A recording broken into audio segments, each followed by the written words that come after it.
ભારતીય નૌકાદળ દિવસ દર વર્ષે 4 ડિસેમ્બરે ઉજવવામાં આવે છે।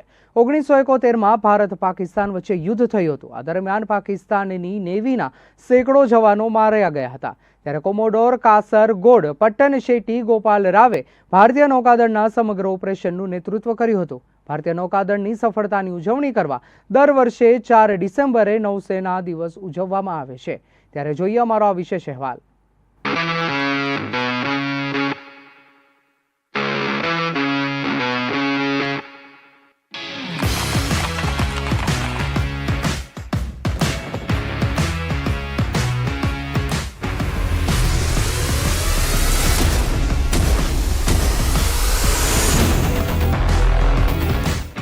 ભારત દેશની સેનાએ દેશનું ગૌરવ છે। ભારતીય નૌકાદળનું પ્રભુત્વ એવું છે કે જેની સામે દુશ્મનો જળમાર્ગમાં ટકી શકતા નથી। ભારતની દરિયાઈ સીમા ઘણી વિશાળ છે। આ વિશાળ જળ વિસ્તારની સુરક્ષા માટે ભારતીય નૌકાદળ પોતાનું કામ કરે છે। નૌકાદળના મહત્વ અને સિદ્ધિઓને સલામ કરવા માટે ભારતીય નૌકાદળ દિવસ દર વર્ષે 4 ડિસેમ્બરે ઉજવવામાં આવે છે। આ દિવસનું ઐતિહાસિક મહત્વ પણ છે। ભારતીય નૌકાદળનો શું છે ઇતિહાસ? યુદ્ધ જહાજોની પ્રથમ ટુકડી 5 સપ્ટેમ્બર 1612માં ભારતમાં આવી હતી। તેને ઈસ્ટ ઇન્ડિયા કંપનીના દરિયાઈ દળ દ્વારા બોલાવવામાં આવી હતી। 1668માં ઈસ્ટ ઇન્ડિયા કંપનીના દરિયાઈ દળનું નામ બદલીને બોમ્બે મરીન રાખવામાં આવ્યું હતું। 1830માં બોમ્બે મરીનનું નામ બદલીને હર મેજેસ્ટીઝ ઇન્ડિયન નેવી રાખવામાં આવ્યું। 1892માં તે રોયલ ઇન્ડિયન મરીન તરીકે જાણીતી બની હતી। આ સમય સુધી 50થી વધુ જહાજો તેમની અંદર ઉમેરવામાં આવ્યા હતા। સુબેદાર લેફ્ટનન્ટ D.N. મુખર્જી ભારતીય તરીકે આ નૌકાદળમાં કમિશન કરાયેલા પ્રથમ વ્યક્તિ હતા। તેઓ 1928માં રોયલ ઇન્ડિયન મરીનમાં એન્જિનિયર ઓફિસ તરીકે જોડાયા હતા। રોયલ ઇન્ડિયન મરીનને 1934માં રોયલ ઇન્ડિયન નેવી બનાવવામાં આવી હતી। બીજા વિશ્વયુદ્ધ દરમિયાન રોયલ ઇન્ડિયન નેવીમાં 8 યુદ્ધ જહાજોનો સમાવેશ કરવામાં આવ્યો હતો।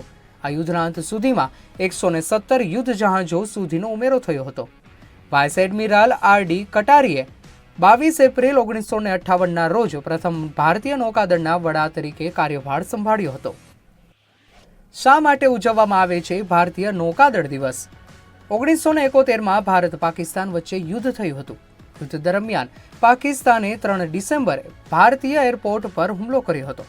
તેના આક્રમક હુમલાઓના જવાબમાં ભારતીય નૌકાદળે 4 અને 5 ડિસેમ્બરની રાત્રિએ હુમલાનું આયોજન કર્યું, કારણ કે પાકિસ્તાન પાસે બોમ્બમારો કરવા માટે વિમાન નહોતું।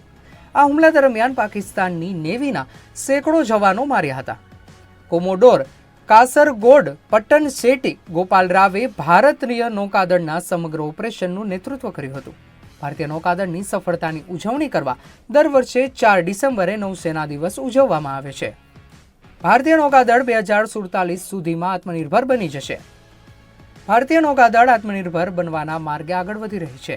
Navy chief admiral R. હરિકુમારે કહ્યું છે કે ભારતીય નૌકાદળ 2047 સુધીમાં આત્મનિર્ભર બની જશે। છેલ્લા 7 વર્ષમાં શરૂ કરાયેલા 29 જહાજો સ્વદેશી રીતે બનાવવામાં આવ્યા છે। આ સિવાય નિર્માણાધીન 40 જહાજોમાંથી 38 ભારતીય શિપયાર્ડમાં જ બનાવવામાં આવી રહ્યા છે। નેવીને આત્મનિર્ભર બનવાની દિશામાં પ્રોજેક્ટ 75 ખૂબ જ મહત્વપૂર્ણ છે। દેશની દરિયાઈ સરહદને સુરક્ષિત રાખવાની સાથે ભારતીય નૌકાદળ કુદરતી આફતોના કિસ્સામાં માનવતાવાદી સહાય કામગીરીમાં પણ મહત્વપૂર્ણ ભૂમિકા ભજવે છે। ભારતીય નૌકાદળની તાકાત સમગ્ર વિશ્વમાં વિખ્યાત છે। ભારત 3 બાજુથી સમુદ્રથી ઘેરાયેલો દેશ છે। આંતરિક સુરક્ષા હોય કે દરિયાઈ વેપાર, ભારતીય નૌકાદળ દરેક પ્રતિકૂળ પરિસ્થિતિનો સામનો કરવા માટે હંમેશા તૈયાર રહે છે। વિશેષ અહેવાલ અમન હિરપરા સાથે bureau office Gujarat news, Rajkot.